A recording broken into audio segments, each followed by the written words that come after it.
Bismillahirrahmanirrahim. Please like, subscribe and share. Bismillahirrahmanirrahim. अस्सलाम वालेकुम। मेरी आप सभी से इल्तिजा है कि एक मरतबा दुरूद इब्राहिमी पढ़ लीजिएगा। बिस्मिल्लाहिर्रहमानिर्रहीम। अल्लाहुम्मा सल्ली अला मुहम्मदिन व अला आलि मुहम्मदिन कमा सल्लैता अला इब्राहीम व अला आलि इब्राहीम इन्नका हमीदुम मजीद। अल्लाहुम्मा बारिक अला मुहम्मदिन व अला आलि मुहम्मदिन कमा बारकता अला इब्राहीम व अला आलि इब्राहीम इन्नका हमीदुम मजीद। जज़ाकल्लाह खैर। बिस्मिल्लाहिर्रहमानिर्रहीम। और अल्लाह से डरते रहो और अच्छी तरह समझ लो कि अल्लाह इन्हीं के साथ है जो इसका खौफ दिल में रखते हैं। और क़यामत के दिन रसूलुल्लाह सल्लल्लाहु अलैहि वसल्लम अर्ज़ करेंगे, ए मेरे रब, मेरी कौम ने इस कुरान को बिल्कुल ही छोड़ दिया था।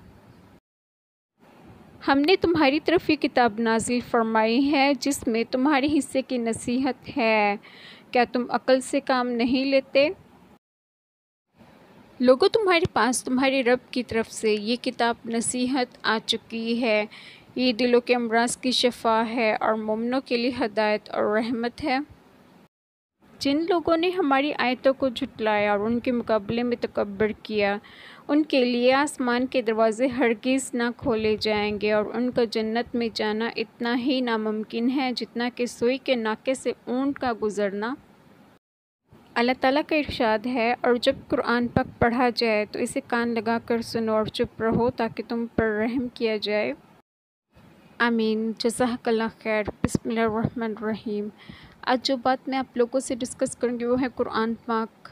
जितना हो सके कुरान पाक पढ़ा करें, क्योंकि ये दुनिया और आखिरत में हमारे लिए आफ़ियत का सामान है। अल्लाह ताला ने कुरान पाक हम पर इसलिए नाजिल किया ताकि वो अपने बंदों पर रहम व करम कर सकें। हम सबको अल्लाह पाक कुरान पाक पढ़ने की तलकीन अता फ़रमाएँ। जज़ाकल्लाह खैर।